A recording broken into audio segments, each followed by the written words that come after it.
Welcome to episode 170 of the Startup Show. Today I'm talking to the Global Head of Customer Experience and Digital Strategy of the Zurich Insurance, Monika Schulze. And we are talking about her being one of the world's most influential CMOs nominated by Forbes.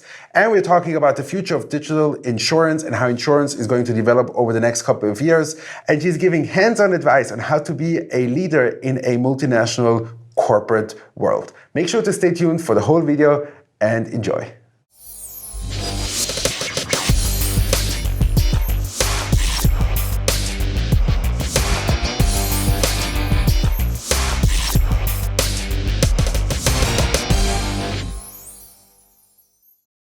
Welcome to episode 170 of the Startup Show. Today we are here at the headquarters of Zurich Insurance, and I'm really excited because, as you know, usually we feature startups, but once in a while I really also like to talk to corporates who have a very, very different experience with digitalization and also startups. So today I'm very excited to talk to Monika Schulze, who is the Global Head of Customer Experience and Digital Strategy.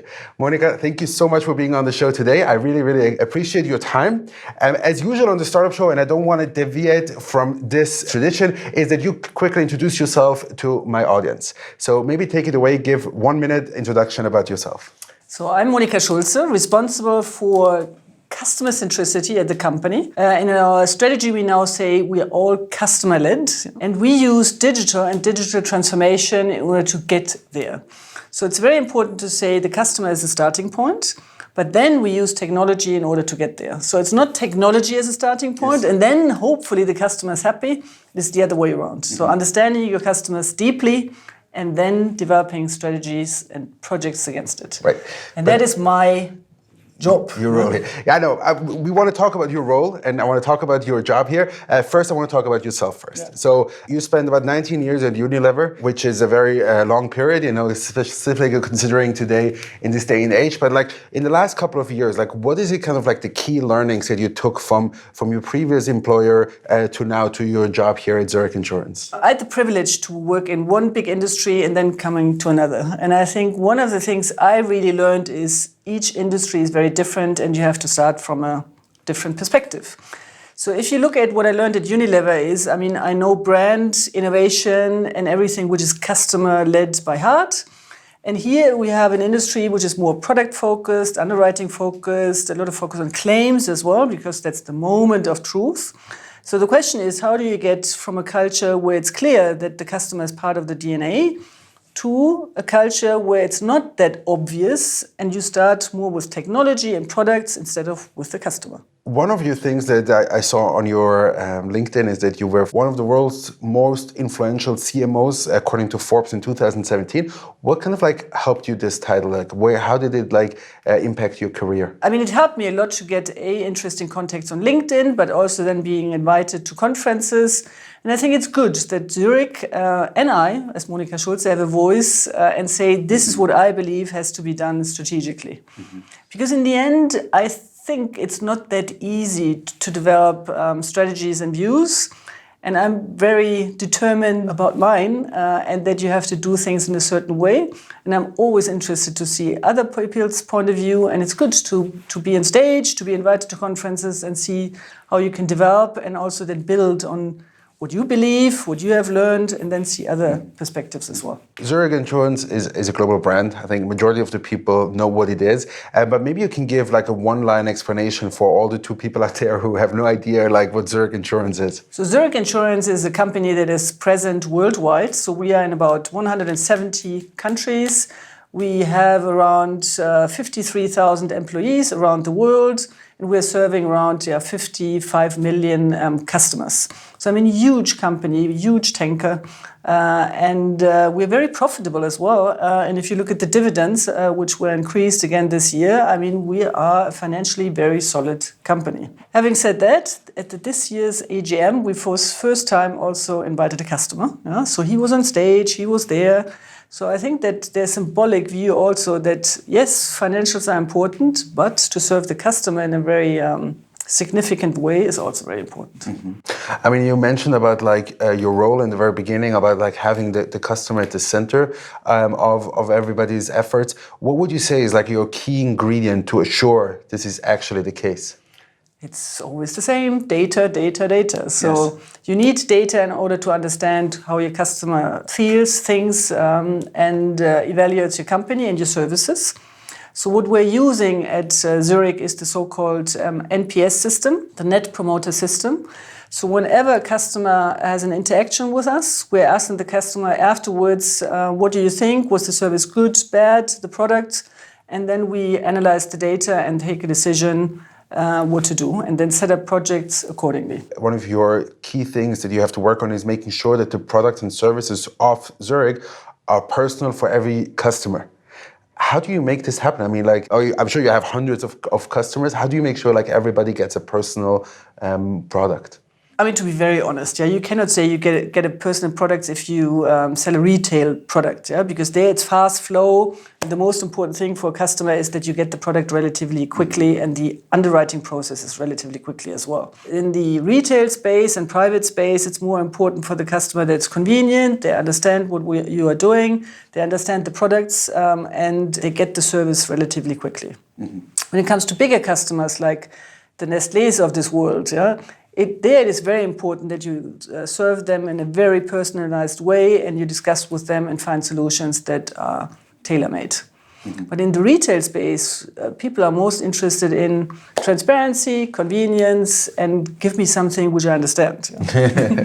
Very interesting. I mean, one of the things that is shifting a lot is because the new generations coming into the market. I refer them as maybe Gen Y, Gen Z, but also like kind of like the younger people. How do you make sure that you are able to reach these people, specifically from a marketing perspective, number one, on a side of like customers, but also like employer branding? I mean, it's pretty clear that they work and think in a completely different way. If you look at my children, I have twins, they're 20 years old. I mean, they cannot imagine that we didn't have Google when they were born. I mean, Google was launched when they were born. And if I tell them we didn't have Google and not an iPhone when I grew up, they look at me like, how on earth did you survive your childhood? Yes.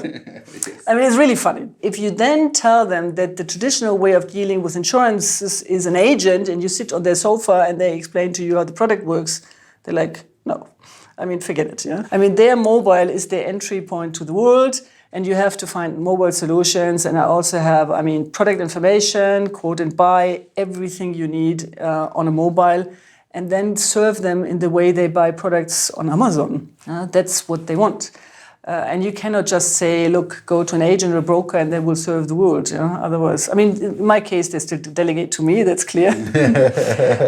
But if they have to do it on their own, you have to do it on their terms. Yes. One of the things specifically in digital marketing, or when you are in marketing, is kind of like, you mentioned the matrix you use, NPS, but also like forming this culture of testing, but also failing and being open to what other people say. How do you foster this within your team? I don't foster it only within my team, but in the whole company. What we are saying is, you have to learn fast, fail, learn from a failure, and then test something new. What we are now doing in the company, we are using a younger group of people, and we call them Make the Difference. So they are specifically there to push the company to a direction which is different, more agile, and we're testing new things with them.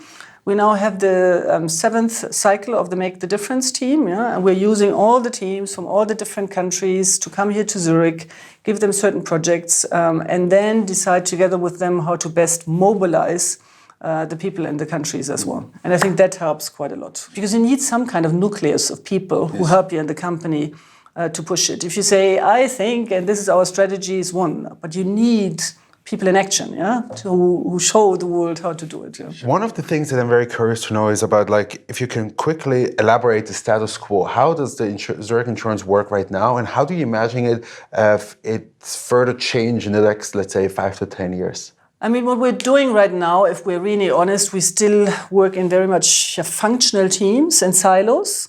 And what I envision for the future is that we really look at the whole value chain and start to understand how people get the information, how we onboard them, how we get in touch with them in between, and not only focus on we sell something and then also claims. Mm-hmm. Because the challenges we have is, the frequency of touch is very low. Most people get in touch with us, on average, every second year, and that's not enough. And the product density, meaning the amount of products they have, is very low as well. So and that's something which has to change. We have to get into the relationship game, form ecosystems for our customers, meaning it's not only about the product, but also the service. And if a small business owner, for example, buys a product with us, we also have to give him peace of mind when it comes to, taxes and other services they need. Not only focus on policies and insurance, but help them to be safe and secure in their life in total. I would like to focus now the conversation a little bit more onto the insurance industry. I'm sure you've put in a lot of thoughts of where it's going. One of the key players that I'm following very closely is, for example, Lemonade. I'm sure you've heard of Lemonade in Israel. Maybe you can elaborate kind of like how you perceive this kind of like outsiders of the industry. The founders have no idea originally of how insurance work coming into your space. Lemonade was a dear, by the way, last week. And I spent some time at the digital insurance conference as well. And I loved the presentation because they're really a bit more esoteric than the rest of the world, and I love it. Yeah, I'm also coming from a world where I say, look, it's not about policies, it's about the bigger picture and getting into the emotional space of people. And what I love about Lemonade is not only this AI focus, but this whole story around, look, the insurance industry is there to help you and protect you. And the original idea of insurance was very good, but somehow we got distracted by shareholders and dividends, whatever. So, their story is great. Yeah? And I think their starting point to say, look, we have to do something different is, for me, very good because it helps us to push in a different direction as well. They wake up and shake up the industry to say, come back to the basics. Yeah? Yes. And that's an anecdote as well. One of my colleagues at a conference the other day, he said, look, when I go to a party and I'm a bit tired, I tell people I sell insurance, and they all vanish after 5 minutes. Yeah? If I'm in a good mood and want to talk to people, then I say I'm in marketing, and then everybody stays. Yeah? Yes. And I think that's awful, because the insurance industry is something which is very, very important for the economy and for everybody around us. So how do we switch the industry to something again where, like Lemonade, we have a positive attitude to the world, and also then use technology like AI and chatbots in order to be more customer friendly as well. But the starting point for me is not the technology; it's about how they deal with the philosophy of insurance. The really important question, how much of a threat are these type of companies? I think the biggest threat is coming from China and the big Pinyangs of this world. I think that Lemonade is, of course, taking away some of the value chain, but unless you really partner together with a bigger company, it's not that easy to build something in this whole complex environment against the biggies. But I believe they have a very important function in order to say, speed up how you do business, do it differently, and they have to be the challenges for us. And in our case, I built up a partnership with a company called CoverWallet. And they are a New York-based fintech that is specialized on small business insurances. And I set up a European partnership with them, exclusivity contract for Zurich. We launched in Spain last year, in Switzerland this year, more countries to come. And in this case, it's the technology they offer, which we could have done as well, but it would have taken us longer. Yes. But also the digital marketing skills. So, from leads to sales, we have conversion rates of up to 15% right now. We're not able to do that on our own. They're using state-of-the-art technology also to get from leads to sales. Yeah. We partner with them. Are they able to become that big in a short period of time without partner? No. They're also partnering a lot in the US with different companies, and I think it's a smart way. They challenge, they have very good ideas, they have the technology, they have the knowledge, and then they have to use us as a big tanker to move together with them. If you are looking at such cases such as Lemonade and you say where we are today, how do you think is it going to be for me as, let's say, now I'm almost 30, so in about 10 years, maybe I'll have to have an insurance for a house or a car. What will be the experience like for me in about 10 years in the insurance industry? You find some kind of information, and let us use Google again, where it is relatively easy for you to understand within 1 minute what do I best need. If we go back to the CoverWallet example, what they do is peer-to-peer comparison. So the first thing you do if you enter the website is other people in my age in the same area with the same profession have XYZ. So a hairdresser in New York at the corner has this insurance and compare with him and you can have a similar insurance coverage. If you need more, you can also do more. Yeah? So that you have this peer-to-peer and other people and word of mouth as well. So there's not only the insurance company you have to rely on. No? And then it's relatively easy to quote and buy. And if you need somebody to call, also easy. And if you want to talk to somebody, also easy. Yeah? But in 10 years' time, everybody will call and that's it. And then you can store everything in a wallet. Yeah? This is why it's Cover Wallet. I mean, I don't want to have a perm anymore where I have my policies, and I look for this paper. We still have too much paper as well. I want to store it on my laptop, And that's the easy vision, I mean, if you then go further, I mean, if you talk about technology, I mean, who knows what happens with artificial intelligence? You can do a lot of things there as well in order to preempt your needs, give you an active recommendation. Augmented reality is a big thing as well. Where you can have easy access to information on a bigger screen. I mean, it's amazing what we can do. One of the things that I'm being asked very often, especially when I deal with startups, they always want to have access to big corporates because, as you said, like the tanker, you have distribution. What is it kind of like that you're looking for when you're working with startups? What are kind of like the criteria that the startup has to meet for you to even consider them as potential partners? I think it's very important to first determine what do I want to achieve. Now I'm coming back again to what is my strategy and what does the customer want. The customer is a good starting point. I don't start with technology. I start with what is the problem I want to solve.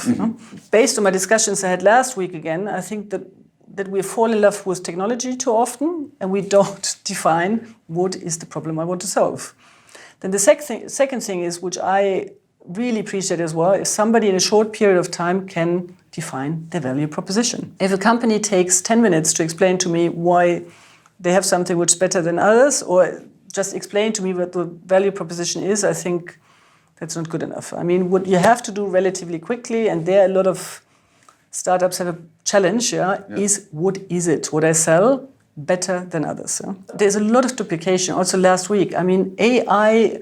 I'm good at AI and I have a great algorithm. Yes, I want to know what is the value proposition and why are you better than others? And how can you solve the challenge I have? Not how good is your technology, how can you solve the challenge I have? I mean, before every episode we make some research about what people want to know from you. One of the questions that I got a couple of times about you as a leader, how do you get inspiration?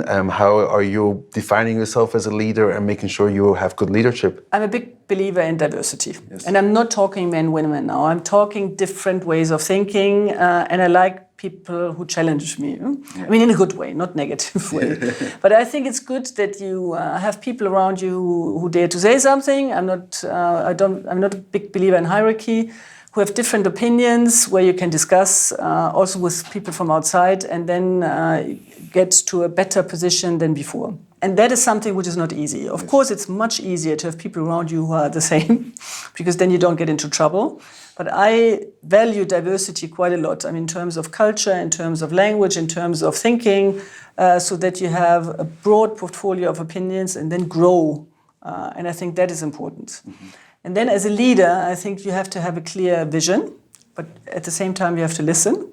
And then you have to adapt your leadership style. You cannot just use one, especially if you deal with diversity. It's very important to be clear about that you have to treat or deal with some people differently than with others. Where do you see the biggest opportunities in the digital space in the upcoming few years? I'm a fan of AI, of course, but there I have to say it's very important also to say, what do I want to get out of it? What do I program? And not just say, oh, AI, and then something is coming out, and then leaving the AI to do something. It is about what do you want, and be very clear about what you feed into the system, so to speak, and then be clear what you get out of it, so that you still define. It's not the machine who defines, it's you. Yes. And that's also a big danger. Then I'm a big fan of augmented reality. So I don't believe that we have mobile phones soon anymore, but glasses where you have a bigger screen with information around you that helps you to also connect with the back office if you have some questions, and then all the information you need. Yes, Google Glass failed, but that doesn't mean it can be something in the future. I'm experimenting now with B2B applications, and we have risk engineers who already tested AR technology, and there are some huge opportunities as well, huge opportunities.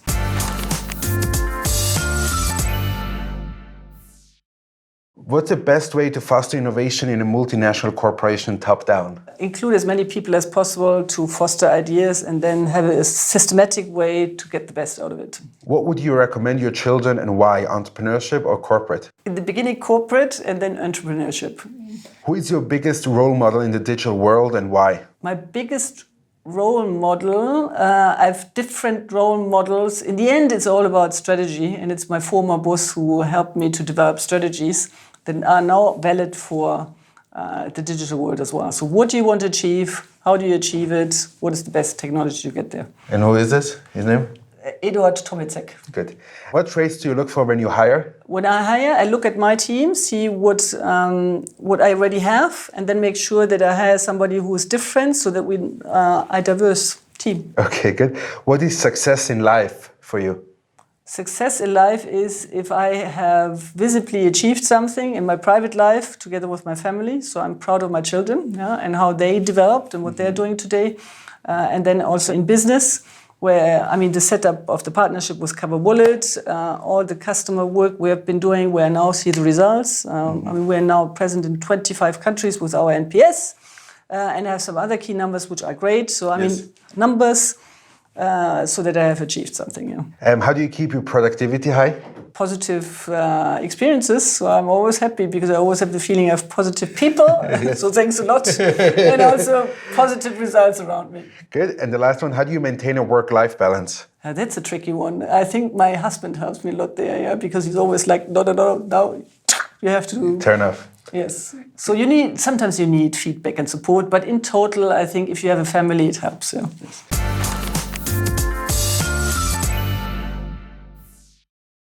I think it is very important to have a work-life balance and not only one source of energy, so to speak. Yeah, because it's always as such that something is changing and your job is changing. You need to be clear about what you want, and then sometimes say no, respectively. Also be clear how you retain your positive energy, and it cannot only be one source. It has to be different ones. Monika, thank you so much for being on the show today. I really appreciate it. Thank you so much. Thank you a lot for the invitation. You're welcome. Thank you, everybody out there who stayed all the way till the end of episode 170. Today with the corporate. Thank you so much. Make sure you stay a few more seconds so you see who is up next week. And I'll see you on Monday. Have a great day. Hello, my name is Bastian. I'm the co-founder and CEO of Sterling. And next week, I'm going to have a chat with Cedric about how we help self-employed here in Switzerland to manage and grow their business and the general atmosphere of startup in the country. See you there.